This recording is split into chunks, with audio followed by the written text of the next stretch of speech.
In Winston-Salem, Emma Withrow, Queen City News. I'm live in Raleigh. Robin Kennedy, Queen City News. Reporting live in Miami, Savannah Rudice, Queen City News. We're live in Plains, Georgia. Derek Dellinger, DC News Now. Derek Dellinger, Pix 11 News. Derek Dellinger, KTLA 5 News. Derek Dellinger, WGN News. Derek Dellinger, Cron 4 News. Derek Dellinger, 7 News. He's not superhuman, but he does have super skills. You see what I've done in just this little amount of time, right? Lance Footer often gets lost in his work. It's kind of like an escape. This is Red Sonja, in my style. His pieces come in all sizes, from comic book covers for independent publishers to his original art. He also creates collectible trading cards. I did these for Marvel. They all get signed on the back. This is the top secret dynamite project. Lance relies on a trusty tool as he draws. All my artwork comes through this magnifying glass. I've tried everything else. Looking through this little thing all day, every day, you know, it gets on you. He's legally blind. At home, his service dog Pluto is by his side. But while the name of his business, Low Vision Studio, caught my eye, nobody ever picks up on the whole eye problem thing. Lance was born with optic atrophy. As a boy, he swallowed brass polish, which made things worse. That poison came out and burnt everything on its way out, because I can't smell or taste anymore either. He started drawing at just 3 years old. 3 French hens. The 12 Days of Christmas. Turtle doves. I'll always draw. Every time I stop, something pulls me back. But there was a time when art wasn't enough to help him cope with depression. He once ballooned to more than 325 pounds. Feeling sorry for yourself because you're disabled. You know, there's no need. And that's when I was drinking and alcoholic and everything else. And, it was just that going down that hill. This is a scrapbook that my wife started. Then an unexpected turn 12 years ago turned his life around. He started training to become a para-athlete. You're like, I thought I was in a dark place, but I'm really out of shape. So. He lost 160 pounds and became a 3-time national champion in tandem cycling. Lance was a contender for the 2016 Rio Paralympics, pedaling on a bike behind a sighted rider in competition. Everything that I've done has been a heck of an accomplishment. These 2 right here are going to be my banners for Cincinnati Comic-Con. His cycling days are now long behind him, and so is his depression, he says. Lance still dreams of creating comic book covers for Marvel or DC. His blindness still catches people off guard at conventions. And when they find out it's from a blind artist? Well, it's even more like, oh, I gotta have it now. Let me look through this book again, We don't know our own strength until we're forced to.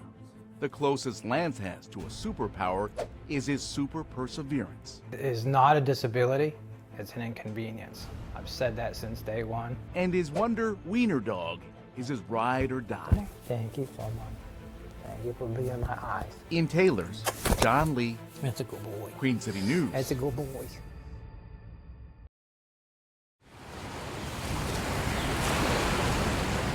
Where the water laps the shore, beachgoers catch some waves galore. My dad told me to deepen and he gave me piggyback. Annie Phillips and her dad Cody spent a good part of their 4th of July holiday here at the new Beatties Ford Park Swim Beach. She loves the beach and loves the water, so she's tickled to death. She'd be here every weekend. And she wasn't the only one. My grandma was telling me about it and a couple other family members, so I had to come and check it out. Now they get to play in sand and wear them out all day so they can sleep at night. They sure did. Jake Williams' daughter Ayla gave us a closer look at the fun. Do a dive under. They always want to go to the beach, but it's a 4.5 hour drive to the closest beach, so for a 10-minute drive, it's worth it. After you're done, you can clean off your feet just like you're at the actual beach, and that's something people we spoke with say they like, is having an option just like this closer to home. We were actually talking about going to the beach, but decided we'd come out here because this was available. It's like a nice staycation spot. Steve Wilson and his wife say it's a nice little secret. Hopefully we can keep it a secret. The beach is open Wednesday through Sunday from noon until 6 p.m. Kids under the age of 5 swim for free. I like the water and ice cream. Jen Cardone, Queen City News.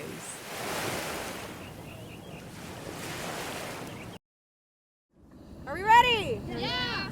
You might say they're a little extra. What's our team name? It's still the Bacon Bacon Rizzlers, baby! Bacon Rizzlers, baby. Eleanor Choi is an actress at heart, I'm a star! but she also wants a leading role in lacrosse. Good, Eleanor. It's awesome. You have to join, or it's like you are failing at life. You have to join lacrosse. Slow and steady. She's learned to pace herself. I want to become a professional. A new youth lacrosse program spreads the love of the sport at practice locations like Charlotte Country Day School. Towards cage, Sophia. NC Rec Lacrosse shoots for a simple goal. Exposing girls to like what a lacrosse stick is and what a lacrosse field looks like is just part of growing that game. I have a question for you guys. Should our stick be here or should it be here? Here. Lexi Willits is regional director and a former lacrosse player at Queen's University. I've desired to truly teach these girls that lacrosse is not just a game. Lacrosse is something that is going to take you so far off of the field. Change level! Show me that, right? We're changing our levels. That is what I should see before you shoot. Lacrosse was first played by Native Americans in the 17th century, but it feels new to Esme Kelsey and friends. But whenever you get something new and exciting, you're like, ooh, I want to try that. And you have to do it, because then you become stronger, and you become better, and you become more funner, if that's even a word. I don't think it is. We are the Bacon Rizzlers. Oh. Don't worry, I do this at school. I don't doubt it. Blue on 3, 1, 2, 3, blue! Yep, lacrosse practice was funner than we ever expected. Take a bow. Have a nice day. Good. Ooh! In Charlotte, She shoots and she scores. John Lee, Queen City News. Welcome one and all to the 2025 installment of the Pumpkin Center Pro Rodeo, right here in Pumpkin Center, North Carolina. Come on, friends, let's see if we can make it happen.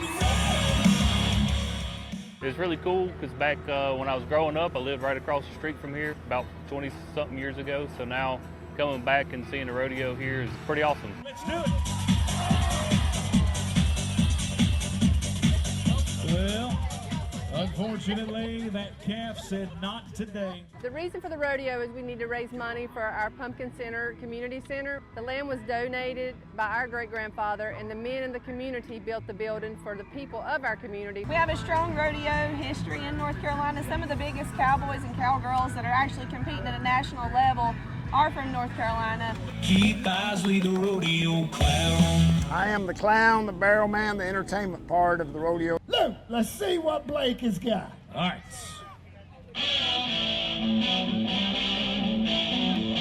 It makes my job easy when there's a lot of people here and very responsive, and it just makes the whole atmosphere seem so much better. This horse here, he is trying to get some camera time on him right now. He loves camera time. Give him a big smile at home. Big smile. Come on. Don't blow your, excuse me. Big smile, big smile. When people come to an event like this, what can they expect? Fun. Lots of fun. Crowds, food, Fast horses, funnel cakes, bucking bulls. bucking bulls, We fast-paced event, and a good time. Welcome to Pumpkin Center Championship Rodeo! Have you done this before? At this warehouse in Charlotte, volunteers step up, even if that means stepping a little out of their comfort zone. Oh, okay, so it's multiple organizations today? Yeah. Okay. What group are you with then? Right now we only have one that's sanded. So you want to do some sanding then? There's so much work to do. They assemble furniture and make sure it's safe for families. So this here is to build the safety rails to go on the bunk beds for the smaller kids. Beds for Kids Executive Director Lauren Evans says we shouldn't sleep on the fact that there's a fundamental need. There are so many families and children in our neighborhoods, in our community, that do not have a bed to sleep on at night. In 2010, The three founders of the nonprofit realized beds aren't enough. So many don't have a couch, table, dresser, and other items. So they delivered truckloads of all kinds of free furniture. They should have that furniture and that stability to make their house into a home. Beds for Kids gets its inventory from donations, from individuals, even college campuses. And when it finally is dropped off to a family with virtually no furniture, that's when the magic happens. And I went and I did a delivery at Beds for Kids, and then I was just instantly hooked after that. Longtime volunteer Emily Johnson says going on a delivery gave her a better understanding of who's in need. Beds for Kids has distributed about 220,000 pieces of furniture, including 25,000 beds. The pieces, big and small, are the building blocks of a place that feels like home. My family might have been served by Beds for Kids, and that's what really kind of like sent it home for me, the message. It's people just like you and me, you know, that we're serving and making such a huge difference. You turn it over then this way, do the same thing. The thought of so many empty living spaces makes volunteers even more eager to help. What they're doing is extremely needed in our community. In Charlotte, there you go. John Lee, Queen City News. The bottling starts with a little piece of plastic. It's stretched and blown. Just like that, you have 20-ounce bottles. They fill so rapidly, if you blink, you might just miss all the good cheer. Cheerwine has become ingrained in North Carolina culture as well as Southern culture. Much like the bottling begins with a tiny tube, Cheerwine took off with a seedling of an idea in Salisbury. That's where a downtown landmark quenches our thirst for more about the company's history. On East Council Street, the original Cheerwine building and restored mural are part of the roots of the iconic Southern brand. VP of Marketing Joy Harper says it's still top shelf stuff. This top row shows some of the original bottles. This is an original uniform hat. I take a lot of personal pride in it. Cheerwine's always been a part of my life growing up. This was a building sign. She's partial to the product because, well, she was grandfathered in. This is L.D. Peeler, my great-great-grandfather, who started Cheerwine. And then this other portrait is his son, Clifford Peeler, who ran the business for a long time. He was my great-grandfather. She's the fifth generation to work at Cheerwine. In 1917, during World War I, a sugar shortage forced her great-great-granddaddy, L.D., to reinvent himself when his mint cola company went under. He discovered flavor was a good substitute for sugar and developed Cheerwine. The wild cherry concoction was L.D. Peeler's wild card. It was like a match that ignited the new venture. And so the Cheerwine name came about from its deep red color, resembled a red wine, and cheer came from its unique cherry taste. The way it's been advertised has changed over the years, but the formula for the burgundy beverage has been a constant. Well, except Christmas time. What we call Cheerwine Holiday Punch, which is a blend of Cheerwine ginger ale and pineapple juice. It's actually a family recipe. Presidents like George H.W. Bush have sipped Cheerwine.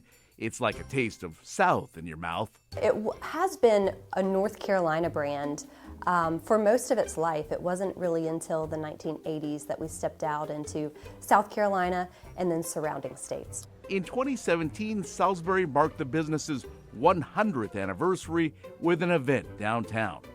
The Cheerwine Festival is now a May tradition. It's a great time to come out and celebrate Cheerwine as well as North Carolina. Demand for the fizzy family creation has far from fizzled out. On the date of our visit, this Charlotte facility filled a staggering 490 bottles of Cheerwine per minute and 300,000 plus through the course of the day. Some hair-raising numbers, hence the hairnet. So much in the world has changed in the past 108 years. Maybe that's why folks find comfort in the fact that Cheerwine is still flowing. In Charlotte, John Lee, Queen City News.